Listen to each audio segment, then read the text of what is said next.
2부 출발했습니다. 여러분과 직접 만나서 소통해보는 시간입니다. 다시 한번 참여 방법 알려드릴게요. 전화는요. 서울전화 02-2077-6355번이고요. 문자는 013-3366-8290번입니다. 계속해서 저희께 고민 보내주시기 바랄게요. 최대한 많은 분들 고민 해결해드리기 위해서 첫 번째 시청자님 바로 연결해보도록 하겠습니다. 여보세요? 네, 안녕하세요. 네, 반갑습니다. 예, 안녕하세요. 네, 연결 잘 되셨습니다. 어떤 점이 궁금하실까요? 한 2년 딱 이제 된 것 같은데요. 네. 상계역에 3창 아파트를 네. 평수가 37평인가 38평 정도였거든요. 네네. 예, 그거를 구입을 했는데 네. 지금 올해 정도면 한 5억을 찍지 않을까 싶었는데 찍지는 못하더라고요. 그래서 이거를 팔아야 될지 그냥 가지고 있어야 될지 좀 궁금해가지고 연락드렸습니다. 네, 시청자님 2년 전에 노원구의 삼창 아파트 중계동에 저희 매수하신 거 맞으시죠?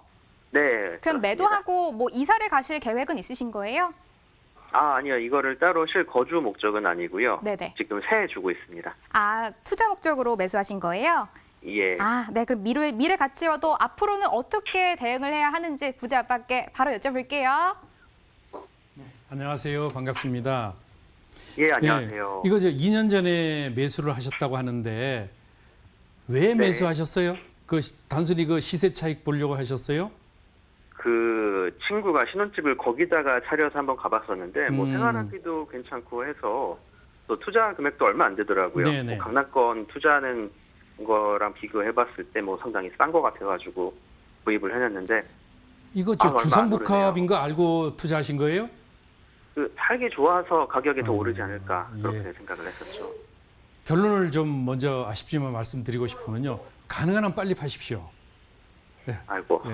왜냐하면 지금 이제 약간 올랐죠. 2년 전에 샀으면 요 주변 시세에 비해서는 그래도 약 한 3, 4천, 4, 5천 원 올랐을 텐데.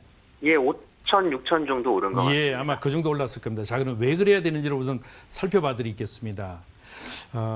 지금 우리가 조금만 제가 조금 줄여볼게요. 이제 우리가 살펴봐야 될 것들이 있는데 그렇습니다. 현재 삼성 아파트 자체는 바로 여기에 위치해 있거든요. 여기는 이제 제일 문제가 이게 주상복합이라는 거죠. 주상복합이라는 것은 뭐다? 주상복합은 아파트와 그다음에 상가가 혼재돼 있습니다. 물론 1997년 정도에 이제 입주를 했는데 요건 200여 세대밖에 안 돼요. 200세대 정도밖에 안 되는 한 동짜리 건물이거든요. 제일 중요한 게 있습니다. 용적률이죠. 용적률이 여기는 400% 가까이 되는데 390%거든요. 용적률이 400%라면 찾아먹고 찾아먹고 3종이든 뭐가 되든 이 주변에 가치가 있는데 여기는 3종이기 때문에 더더욱 사실은 좋은 입지는 아니라고 봐집니다. 자, 그런데 왜냐? 아마도 여기 창동 기지창에 있는 여기에 이제 이전을 하죠. 어디로? 남양주 진접으로 이주를 하죠. 이전을 하게 되고 여기에 이제 우리가 말하는 문화예술 그다음에 상권이 활발한 이런 복합 문화단지로 이제 조성을 하게 되죠. 그래서 이러한 이슈 때문에 사실 노원 쪽에 이제 많은 분들이 이제 투자를 하고 계시고 또 관심을 가지고 계시는데 주변이 전부 약 8만여 세대의 재건축이 준비되고 있어서 더욱 호재가 있죠. 이 8만 세대 정도는 실제로 입주가 1980년대 후반때부터 계속됐기 때문에 주변에 많은 그런 이슈에 의해서 크게 올랐습니다. 그런데 여기는 단순히 주상복합이라는 의미 이외에 땅 지분이 아주 작아요. 지금 무엇보다도 이런 것들을 가져갈 때 중요한 것이 뭐냐면 땅 지분입니다. 땅 지분. 그런데 토지의 지분이 굉장히 좋아야 되는데 토지의 지분이 좋지 않다 보니까 이런 부분에 있어서 매우 그런 마이너스 요인이 있는 겁니다. 여기 보시면은 요 삼창 아파트가 전철역에서는 물론 조금 가깝습니다만 조금 제가 이거 추천드리고 싶은 게 있어요. 요거를 빨리 파셔요. 요게 지금 아마 지금 38평대면 4억 좀 넘어서 3억대 좀 넘어가지고 있을 거예요. 제가 4억 지금 넘어갔어요. 4억 3천 정도에서 4억 3, 4천 할 텐데요. 요거를 5억까지 기다리지 말고 가능한 한 빨리 파셔가지고 어디 쪽으로 움직여야 되냐면 꼭 투자를 이 주변에서 해야 된다고 하시면은요. 아직까지는 가격대가 비슷한 단지가 있는 상계 9단지나 상계 10단지 요거를 조금 기다려 보십시오. 바로 여기가 뭐다? 바로 창동 기지창 건설되는 곳이기 때문에 요 두 단지 중에서도 현재 9단지가 조금 더 가격 메리트가 있다고 봐지니까요. 옮겨 타시는 이런 전략이 필요할 것 같습니다. 이런 데는 재건축이 되면은 상당 부분 메리트가 아직까지는 남아 있다고 보니까 물론 쉽게 되지 않습니다. 그래서 길게 가져간다고 보면은 빨리 가능한 한 갈아타는 게 좋겠습니다. 요거 5억 안 갑니다. 네, 시청자님. 네네. 네, 상담 도와드렸는데 지금 보유하신 곳이 토지 지분이 조금 많이 작아서 가능한 한 빨리 매도하는 게 어떻겠냐라고 의견을 주셨어요. 네, 그렇네요. 네. 그리고 또 이제 상계 9단지나 10단지 쪽으로 조금 이동해서 투자를 해보는 것도 현명할 것 같다라고 이렇게 제시를 해주셨습니다. 네, 알겠습니다. 네, 고민 해결 좀 되셨어요? 아, 예. 좀 네. 오른다고 해주시면 또 좋았을 텐데. 네, 조금 아쉬운데 그래도 또 다른 방향을 제시해 주셨으니까 생각해 보시고 투자할 때 어려운 점 있으시면 전화 한 번 더 주세요. 네, 감사합니다. 네, 전화 감사합니다. 네, 이렇게 첫 번째로 전화로 시청자님 만나봤고요. 문자도 확인해 보도록 하겠습니다. 화면으로 공개할게요. 끝번호 5591님이 저희에게 문자를 보내주셨습니다. 이문 휘경 뉴타운의 이문 4구역 재개발 조합원입니다. 구역도 넓고 위치도 나쁘지 않아서 아파트 입주권을 기다릴 작정으로 투자를 했는데 전문가의 눈으로 봐도 투자 가치가 있는 곳인지 궁금합니다라고 문자를 보내주셨습니다. 이미 투자를 진행하시고 저희에게 문자를 주신 것 같습니다. 대표님, 전문가가 보시기에는 어떻습니까? 잘 투자했습니다. 오. 이제 다만 얼마에 이제 투자를 했는지는 모르지만은 이 지역 같은 경우는 이제 조금 살펴볼 필요가 있겠는데 저는 이제 요 주변에 뉴타운 재정비 촉진지구가 5곳이 있거든요. 그 중에서도 전농답심리 그리고 이문 휴경 뉴타운 그리고 장인 뉴타운이 상당 부분 앞으로의 미래 가치를 선도할 것이라고 봐집니다. 바로 이문 휴경 뉴타운은 바로 그 주변 지역에 많은 이슈를 몰고 오고 있는데 바로 여기가 되겠죠. 외대역에 붙어 있는 현재 요거를 조금 더 제가 확대를 한 다음에 좀 살펴볼게요. 요거를 네. 조금 더 확대를 해야 좀 될 것 같습니다. 이문 재정비 촉진지구는 총 7개 구역으로 이제 구성이 되어 있죠. 여기가 바로 여기가 1구역, 여기가 이제 1구역이 되겠고 바로 이것을 경계로 해서 이게 2구역이고 자, 여기가 3-1구역 그리고 이쪽에 약간 사이드 쪽에 위치해 있는 것이 3-2구역이 되겠습니다. 아, 여기가 되겠네요. 3-2구역이 되고 바로 질문 주신 여기가 바로 4구역이 됩니다. 여기는 3,504세대 정도로 되는데 문제는 지금 현재 이제 조합 설립 단계예요. 조합 설립 인가를 받고 이제 어디다 사업 시행 인가를 준비 중입니다. 사업 시행 인가라고 하면 이제 이게 나야 이제 분양 신청도 받고 그다음에 이제 감정 평가를 통해서 이주하고 그리고 이제 아파트를 건립한 다음에 들어오는데 중요한 것은 여기가 3,504세대인데 더 중요한 게 있죠. 조합원 수가 1,470명 정도입니다. 조합원 수가. 중요합니다. 조합원 수가 임대 아파트를 포함해도 50% 정도의 이제 그 일반 분양을 앞두고 있어서 가치가 굉장히 뛰어나죠. 자, 3-1은 이미 어떻다? 이주가 준비 중이고 여기 또한 이주가 진행 중입니다. 요 아래쪽에 있는 SK 같은 경우는 SK는 휘경 2구역인데 SK 같은 경우는 이미 프리미엄이 상당히 붙었죠. 30평대가 5억 초반에 분양을 했는데 지금 8억대를 넘어서고 있습니다. 그 이제 아마 입주가 되고 나면은 실제로 더블 이제 2배의 수익을 볼 텐데 그것도 실제 투자비는 얼마 안 되거든요. 여기 같은 경우는 뭐죠? 잔금 대출 때까지 무이자로 중도금을 이제 대출해 줬기 때문에 실제 투자비에 대비한다면 정말 10배 이상의 투자 수익을 얻을 수 있었습니다. 네, 그게 이제 시장이 조금 바뀌었으니까 지금 요 4구역 자체는 그동안에 조금 굴러가지를 않았던 안타까운 곳이었습니다만은 요 밖에 있는 휘경 3구역과 더불어 이제 앞으로의 투자 가치가 있는데 지금 현재 보유하고 계신 건 아주 잘했고요. 조금 더 기다리시면 지금보다 더 활짝 웃을 수 있는 그런 기회가 될 것입니다. 잘하셨습니다. 네. 5591님 문자 고민 해결해 드렸는데 일단 투자를 잘 하셨다고 하니까 저희 마음도 편안합니다. 시장이 워낙 요즘 어려운데 대표님이 뭐 기다 아니다 워낙 해안을 잘 주시니까 많은 분들이 연락을 주시고 있는 것 같습니다. 문자 오늘 굉장히 많이 오고 있는데요. 다음 문자도 화면으로 바로 열어볼게요. 뒷번호 1212님입니다. 방송으로 재개발 상담 보고 문의 남깁니다. 제가 최근 어떤 재개발지에 33제곱미터 정도의 땅을 소개를 받고 매수 고민 중인데요.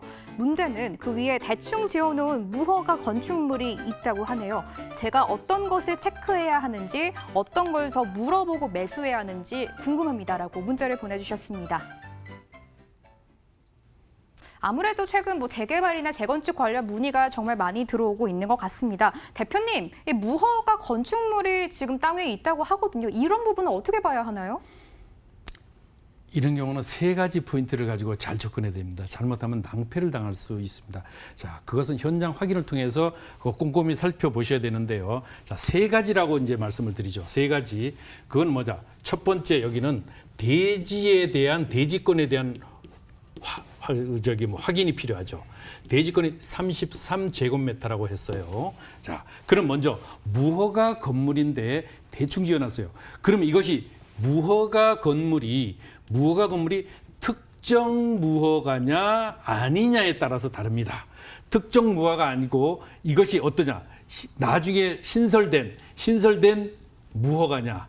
자, 이 기준이 특정 무허가라고 하면은 옛날에 그냥 단순히 무허가 건물 했는데 이것이 법이 바뀌었습니다. 2011년 5월 25일 날 서울시 조례가 바로 2011년 5월 25일 날 조례가 개정이 됐습니다.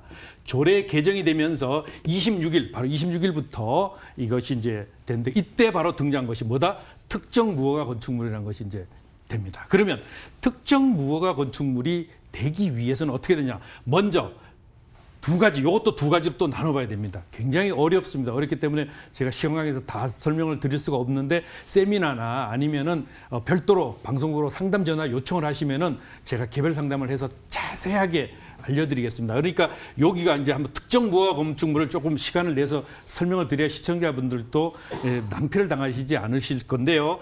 이렇게 되면 1989년 1월에 바로 이전에 이제 이런 것들이 확인이 돼줘야 됩니다. 이전에 자 무엇보다도 과거의 무허가 건물은 뭐다? 1981년 말까지 12월 말까지 이때에 무허가 건축물 대장이 있었거나 항공사진 촬영을 했을 때 있었거나 아니면 그때에 계속적인 건물이 있었다는 것을 입증해주면은 인정이 됐습니다. 그런데 이게 1989년 1월부로 이런 부분들의 특정 무허가 건축물은 그때로 상계가 되기 때문에 이것이 부딪히는 부분들에 있어서 언제 무허가 건물이 지어졌느냐를 다시 한번 확인을 하셔야 되고 자 신설 무허가 건물일 땐 그건 뭐냐? 이것일 때는 이것은 나오지 않는다. 나오지 않는데도 또 나오는 지역이 있습니다. 왜냐하면 해지가 되고 다시 이런 것들이 재개발이 추진될 때 공람이 언제 되냐. 공람 기준이 굉장히 중요합니다. 이 공람 기준에 의해서 이 특정 무허가 건축물의 기준이 되는데 두 개 다 무허가 건축물에는 뭐죠? 제일 중요한 게 있습니다. 뭐 주택으로 사용하고 있느냐 안 하고 있냐. 과거에는 상가도 입주권이 주어졌습니다만은 지금은 주택으로 사용했을 때 많이 주어집니다. 꼭 유념을 하셔야 되고요. 마지막으로 자 여기서 이제 굉장히 이게 막 어지러운데 이런 부분들이 마지막으로 또 하나 봐줘야 되는 것이죠. 대지권입니다. 자, 무허가 건축물을 봤는데 확인을 했는데 특정 무허가 건축물의 대상이 돼서 가장 안전한 건 1981년 말 이전에 이 건축물이 계속적으로 있었다고 하면은 뭐 편안하게 있어도 됩니다. 무허가 건축물 대장에 그냥 실려 있고 그러면 안심해도 됩니다. 그런데 그것이 아니고 1989년에 요 사이에 만약에 있었다고 하면 조금 다르면 그러면 별도로 저한테 오셔가지고 제가 하나하나 자료를 가지고 설명을 해드릴 테니까요. 그러면 이때 2011년 5월 25일 이후에 아니면 이전에 이런 특정 무허가 건축물로 만약에 등재에 확인이 된다고 하면은 그래도 비교적 안심해도 되는데 이런 무허가 건물이 주거용으로 계속적으로 사용을 해야 됩니다. 그래서 2008년 7월 31일 날 바뀐 조례가 또 있죠. 이때 뭐다? 근생 같은 경우는 그전에는 근생을 줬었는데 근생 그 위에 안 나오는 이유가 뭐냐면 계속적으로 주택으로 사용을 하고 또 준공이 되고 그다음에 무주택 세대주로 해야만 됩니다. 그런데 이것이 만약에 안 나왔다. 이 무허가 건축물을 확인했는데 이 이후에 무허가 건축물이 지어졌다고 하면 다시 한번 살펴보셔야 됩니다. 그러면 나올 수 있는 방법이 또 없느냐? 아니죠. 전문가에게 오면 또 그런 그 솔루션을 제공해 드리는데 그렇습니다. 그러면 이런 것들이 전부 다 없어졌어요. 없어지고 다시 그러면 무허가 건축물, 자, 세 가지의 건 중에서 무허가 건물이 자, 입주권이 나오지 않는 것으로 나왔어. 그러면 대지권만으로 나올 수 있느냐? 대지권만으로. 자, 요게 33제곱미터입니다. 33제곱미터면 현재 대지권일 땐 두 가지 요건이 있죠. 첫 번째가 바로 90제곱미터가 넘어가면은 무조건 나옵니다. 무조건. 근데 90제곱미터가 안 될 때는 자, 30부터 90제곱미터 미만까지는 어때야 되느냐? 바로 여기에는 도로 지분을 쓰면 안 됩니다. 대지인 경우, 대지나 지목 자체가 도로로 되는 것은 안 나옵니다. 자, 30 내지 90제곱미터 미만일 때는 뭐다?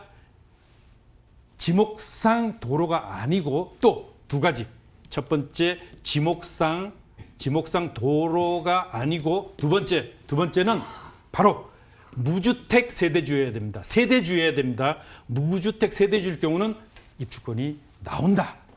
라고 이제 확인해 드릴 수 있겠습니다. 네, 오늘 최대한 많은 분들 전화와 문자 통해서 상담 도와드렸는데요. 방송 시간 너무 짧아서 아쉬우시죠? 무료 세미나 있습니다. 화면으로 소개할게요.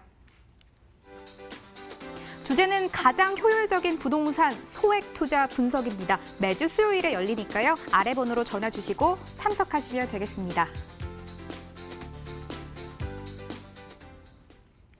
1, 2부 너무 짧아서 아쉽습니다. 그래도 대표님은 여기서 보내드려야 될 것 같아요. 부자아빠 부동산연구소 양팔석 대표와 함께했습니다. 대표님 오늘 말씀 고맙습니다.